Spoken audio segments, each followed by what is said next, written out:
सरांना विनंती करतो की त्यांनी त्यांचे विचार प्रस्तुत करावे. परमपूज्य स्वामीजी, उपस्थित सर्व दिदी आणि दादा,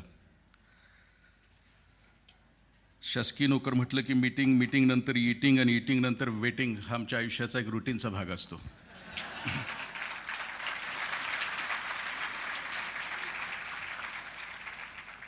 या दक्षिण भारतामध्ये एक दैवत आहे, त्याचं नाव आहे बालाजी. आमचं पण तेच आहे, ते सांगून मी पुढे जातो, कारण थोडीशी जी काही पायस शिल्लक राहिलं असेल ते आणखीन खाली बसावं यासाठी मी बोलतोय. दक्षिण भारतामध्ये बालाजी नावाचं एक दैवत आहे. त्याचा लॉंग फॉर्मच आहे की बासुंदी, लाडू आणि जिलेबी. ज्याच्या घरामध्ये होतो, ज्याच्या घरामध्ये ते असतं, ती सगळी मंडळी तिकडे जातात. आणि ज्याचा भाव असतो तो पांडुरंगाला जातो. पाऊले चालती पंढरीची वाट.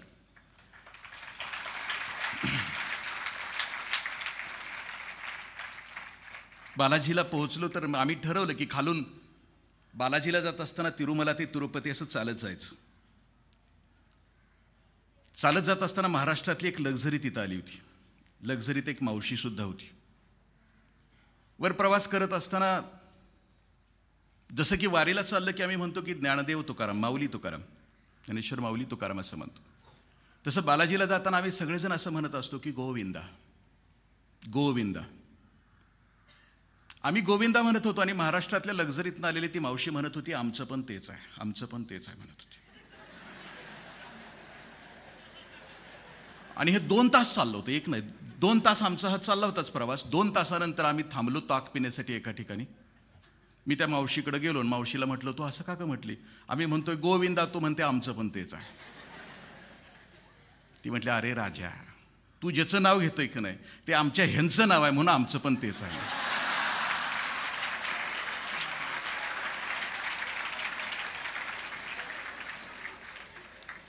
मुंबईच्या रस्त्यावर 31 डिसेंबरला कुणाची मुन्नी बदनाम होत होती, कुणाची शिला जवान होत होती. आणि त्यावेळेला माझे जिगरबाज काही तरुण मित्र ठरवत होते की पुढच्या वर्षी मला काय करायचं. त्या गर्दीतले तुम्ही नाही आहात, तर इकडच्या भविष्यातले चिंतन करणारे तुम्ही आहात. तुम्हाला घडणं आणि घडवणं याच्यामधला खरं तर इथं आलात याचा अर्थ तुम्ही घडलेलाच आहात. कारण ते जिगर, ते इन्स्टिंक्ट तुमच्यामध्ये आहे. बियाणं या शब्दाचं बेनं शब्द म्हणून तुम्हाला राग आला असेल, परंतु शेतकऱ्याचं कार्टाय म्हणून बेनं कशाला म्हणतात ते तुम्हाला सांगतो आणि मग पुढे जाता येईल आपल्याला. शेतकरी ज्या वेळेला पुढच्या वर्षी आपल्या रानात पेरा करायचं ठरवतो त्यावेळेला यावर्षी रानात आलेलं जे देखणं पीक असतं, ते देखणं पीक, त्यात जी शेलकी कंस असतात ती कंस काढतो, आपल्या घरातल्या आढ्याला बांधतो. समजा 1 एकरमध्ये 20 पोती जर ज्वारीची होणार असतील तर बेना असतं अर्ध्या पोत्याचं. 19.5 पोती असतात ना, ती खाऊन विष्टेच्या वाटे जातात. पण अर्धा बेन असतं ना, ते चिरंतन असतं. दिदी आणि दादानो, तुम्ही स्वतःला गाढून घेता, पुन्हा उगवता, पुन्हा तरारता, पुन्हा तुमच्यामध्ये कंस येतात, पुन्हा तुम्ही फुलता आणि पुन्हा आपल्यातला वैभव निसर्गाला देत राहता. ते तुमचं काम असतं. घडण्यामध्ये आणखीन या बेण्याचं आणखीन एक वैशिष्ट्य आहे. घडणं आणि घडवण्यामध्ये, या घडण्यामध्ये आणखीन काय असतं? आपलं बेनं हे हायब्रिडचं बेनं नाही, ज्वारीचं बेनं आहे. आणखीन कुठलं बेनं घडायचं? त्या ज्वारीच्या बेण्यासारखं का म्हणतो? ज्वारीच्या बेण्याचं एक वाण आहे, त्या वाणाचं नाव आहे मानमोडी ज्वारी. मानमोडी ज्वारी असते कशी माहिती आहे? तिचं ताट असतं 10 फुटाचं, सनसनीत 10 फुटाचं ताट असतं. त्याचं कणित 1 फूट 1.5 फुटाचं कणीस असतं. त्याला दाणे जे येतात ना, ते सुद्धा टप्पोरे असतात.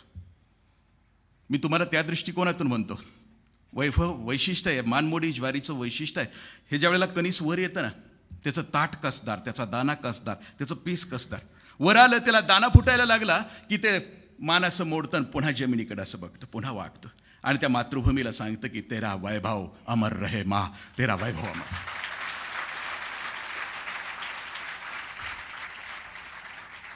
जो समर्थ वारसा आपल्याला दिला विचारांचा स्वामीजींनी, तो वारसा जपण्यासाठी आपण इथं आलोत. आजची ऊर्जा, आजची बॅटरी चार्ज आणि भविष्याची काहीतरी शिदोरी उमेद घेऊन आपण बाहेर पडणार. तुमच्या भविष्यातल्या या सगळ्या गोष्टीसाठी, मनातल्या देखण्या, दिव्य भव्य अशा सगळ्या भावभावनांच्यासाठी आणि भविष्यातल्या सगळ्या कृतिशीलतेसाठी माझा मानाचा मुजरा. धन्यवाद. जय हिंद, जय महाराष्ट्र.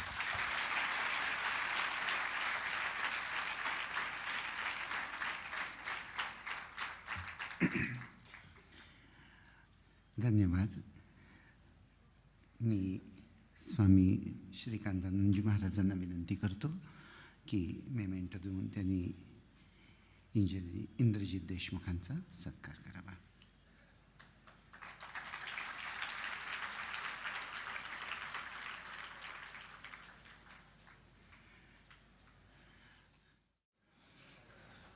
युवक संमेलनाच्या ह्या चौथ्या सेशनमध्ये, चौथ्या सत्रात येऊन पोचलो आहोत.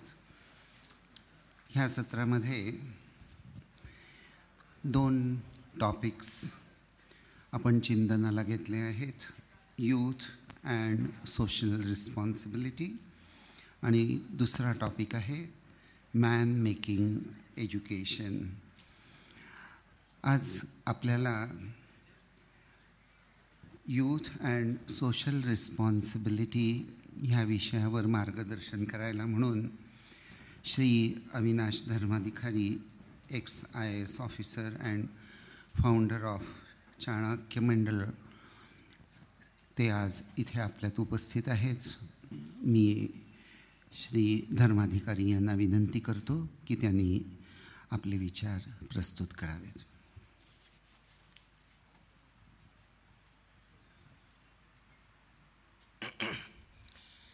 वंदनीय स्वामीजी आणि सर्वच बंधू भगिनी मित्रमैत्रिणींनो, पहिल्यांदा अर्थातच मी आश्रमाबद्दल, रामकृष्ण मठाबद्दल आणि स्वामीजींबद्दलची माझी कृतज्ञता व्यक्त करतो. अशा गोष्टी मराठीमध्ये करताना म्हणावं लागतं की मनापासून करतोय. तशी खूप मनापासून, अंतःकरणाच्या तळापासून मी रामकृष्ण मठ, रामकृष्ण मिशन, आपले स्वामीजी यांच्याबद्दल कृतज्ञता व्यक्त करतो. ते नुसता शब्दांचा खेळ नाही आहे किंवा नुसतंच स्वामी विवेकानंदांना मी अगदी लहान होतो तेव्हा उत्स्फूर्त आणि जन्मजात आपोआप गुरुस्थानी ठेवलं म्हणून आज त्याची ती कृतज्ञता व्यक्त करतोय असाही त्याचा केवळ नाही अर्थ, ते सगळे आहेतच.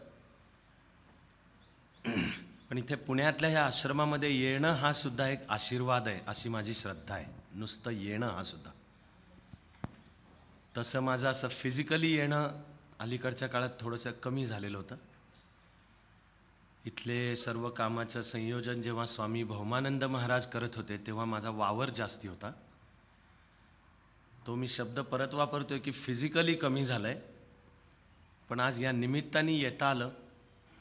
असा यावा या योग्यतेचे समजले मठ, आश्रम, स्वामीजी मला, याला मी एक मोठे आशीर्वाद मानतो. त्याबद्दलची कृतज्ञता व्यक्त करतो. तेव्हा इथे येता आलं. माझी आपल्या देशाचा कारभार चालवणाऱ्या विधिमंडळावर माझी श्रद्धा नाही.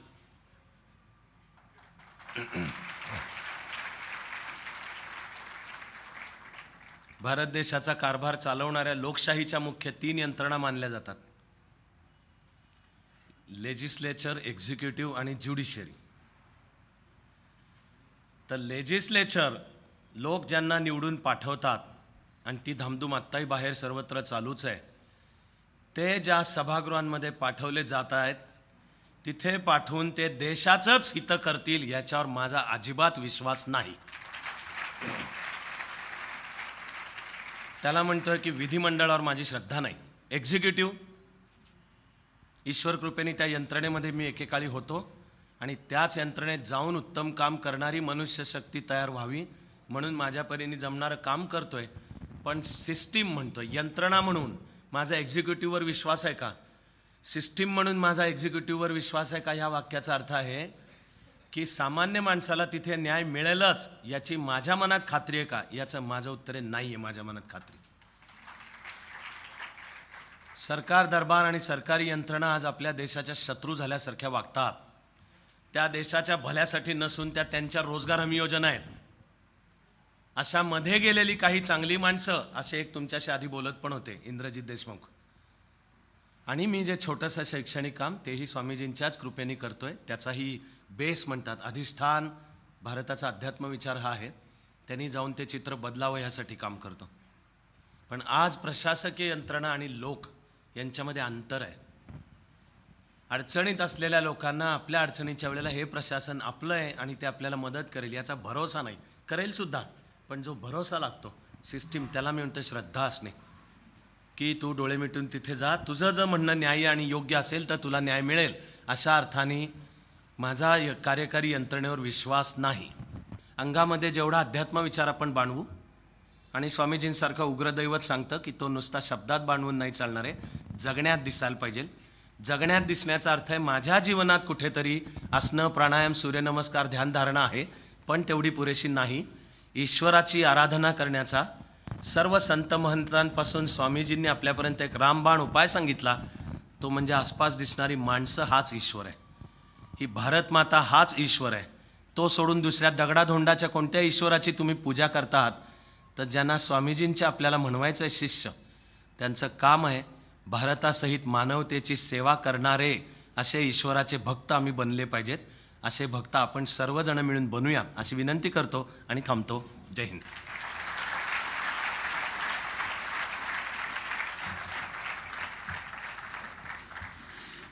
धन्यवाद धर्माधिकाजी. स्वामीजींना, श्रीकांतानंदजी महाराजांना विनंती करतो की त्यांनी मेमेंटो देऊन त्यांचा सत्कार करावा.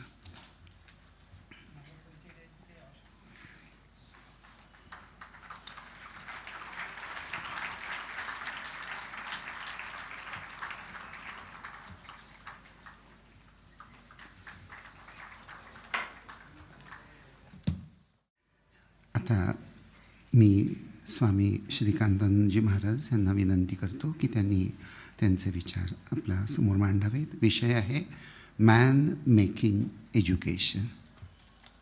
ओम नमः श्री यतिराजाय विवेकानंद सूरये सच्चित् सुखस्वरूपाय स्वामिने तापहारिणे. माझा विषय आहे मॅन मेकिंग एज्युकेशन, म्हणजे अशा प्रकारचं शिक्षण की ज्या शिक्षणामुळे मनुष्य निर्माण होईल आणि मनुष्यामधूनच राष्ट्र निर्माण होईल. आज हे जर शिक्षण आपण आपल्या तरुणांना 50 वर्षापूर्वी दिलं असतं तर आज ही जी आपली भारताची परिस्थिती आहे ती राहिलीच नसती. स्वामीजी म्हणायचे की आपल्या देशाच्या समस्याचं जर आपल्याला समाधान करायचं असेल तर त्यासाठी एकच तोडगा आहे आणि ते म्हणजे education. Education education education is the only panacea for all our problems. आमच्या सगळ्या समस्याचा एकच तोडगा म्हणजे शिक्षण. पण स्वामीजींना जे शिक्षण अभिप्रेत होतं ते शिक्षण आपल्याला मिळालं नाही आणि म्हणूनच आजही आपण आपल्या देशाला तेवढा उन्नत करू शकलो नाही. स्वामीजी म्हणायचे, my hope lies in the younger generation, the modern generation. Out of them will come my workers, they will solve the problems of India like a lion. माझा ह्या भारताच्या तरुणावर विश्वास आहे आणि त्यांच्यामधूनच माझे कार्यकर्ते येतील आणि ते सगळे भारताच्या सगळ्या समस्या ते सोडवतील. तर स्वामीजींना युवकांवरती खूप विश्वास होता, भरोसा होता.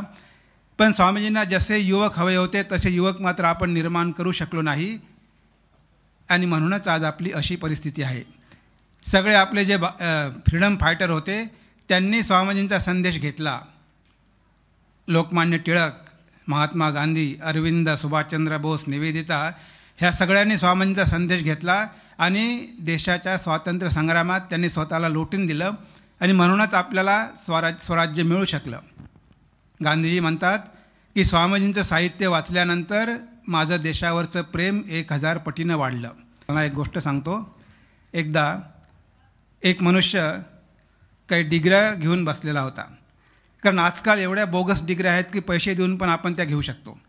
आणि मग यांनी बोगस डिग्र्या बनवल्या आणि तो पैसे घेऊन विकायचा. BA ची डिग्री 2000, BSc 3000, MBBS 4000. तर हा सगळा बिझनेस सुरू होता.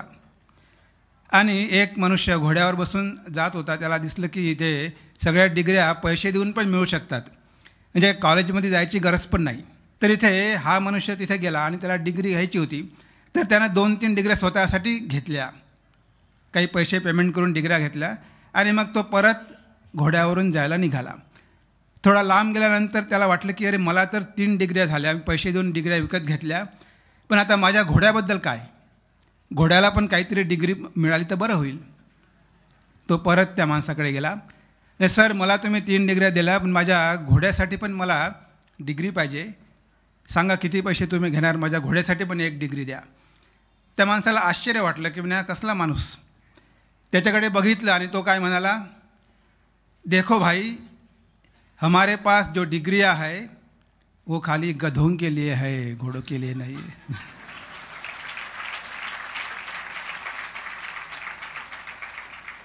म्हणजे म्हणाले की आम्हाला हे असं शिक्षण पाहिजे आहे की ज्यामुळे आमच्या मनाची शक्ती वाढेल, आणि ती शक्ती वाढण्यासाठी आमच्या इंद्रियावर आणि मनावर ताबा पाहिजे. त्यासाठी भगवंतांनी आपल्याला बुद्धी दिली आहे. बुद्धी म्हणजे काय नुसते जास्त मार्क मिळवणं असं नाही. बुद्धी म्हणजे आपण विचार केला पाहिजे. आपल्याला विवेक करावा लागेल की कोणती गोष्ट चांगली, कोणती गोष्ट वाईट. स्वामीजी म्हणायचे, anything that makes you weak physically, mentally, intellectually, spiritually, reject like a poison. जी बाब तुम्हाला मानसिक, शारीरिक आणि आध्यात्मिकदृष्ट्या दुर्बल करत असेल तिचा विषाप्रमाणे आपण त्याग केला पाहिजे. आपल्याला सगळं काही दिसतं, कितीतरी पुस्तकं आहे, कादंबऱ्या आहेत.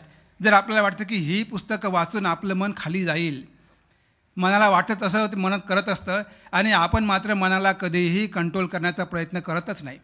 तर इथे आपल्याला आपल्या बुद्धीचा उपयोग करायचा आहे. आपली इच्छाशक्ती वाढवायची आहे आणि मनावरती ताबा मिळवायचा आहे. कारण हे मन नेहमी इंद्रियाच्या मागे धावत असते. त्याला जर कंट्रोल करायचं असेल तर पहिले इंद्रियाला कंट्रोल करायला पाहिजे. कारण हा आहे ब्रह्मचर्य आश्रम, यालाच विद्यार्थी आश्रम म्हणतात. तर ब्रह्मचर्य म्हणजे सगळ्याच इंद्रियावरती नियंत्रण, आणि ते जर आपण प्राप्त केलं तर मग आपली एकाग्रता वाढेल. इथून खाली हात जाऊ नका. महात्मा गांधी बेलूर मठामध्ये गेले होते. खूप युवक आले त्यांना बघायला. तेव्हा गांधीजी म्हणाले की तरुण मित्रांनो, मी इथे व्याख्यान द्यायला आलेले नाही, पण या ठिकाणी स्वामी विवेकानंदांनी समाधी घेतली, त्यांनी इथे मठ स्थापन केला, त्यांनी इथे वास्तव्य केलं, ती जागा बघायला मी आलो. आणि मी तुम्हाला लेक्चर देणार नाही, पण एवढंच सांगतो की इथे तुम्ही आल्यानंतर तुम्ही जेव्हा परत जाणार तेव्हा खाली हात परत जाऊ नका. काहीतरी संदेश सोबत घेऊन तुम्ही जा. आणि हेच मी तुम्हाला सांगतो की तुम्ही हे जे पुण्या मठामध्ये इतक्या लांबवरून आलात, कुठे अमरावती, कुठे वर्धा, कुठे हिंगणघाट, इतक्या लांब लांबवरून तुम्ही इथे आलात, कारण आम्ही इतक्या लांब जाऊ शकत नाही, पोहोचू शकत नाही. आम्ही प्रयत्न केला. आम्ही अमरावतीला, अकोल्याला, बुलढाण्याला, अलिबागला, कोल्हापूर, सातारा बरीचशी शिबिरं घेतली, युवा शिबिरं, पण सगळ्या ठिकाणी मात्र आम्ही जाऊ शकत नाही. त्यामुळे आम्ही तुम्हाला इथे बोलावलं, कारण सगळ्या महाराष्ट्रामधले युवक इथे येऊ शकले. आम्ही त्यावर पैसा खर्च केला, कारण युवकांवर कितीही जरी पैसा खर्च केला तर तो खर्च नाही, तर ती एक इन्व्हेस्टमेंट आहे.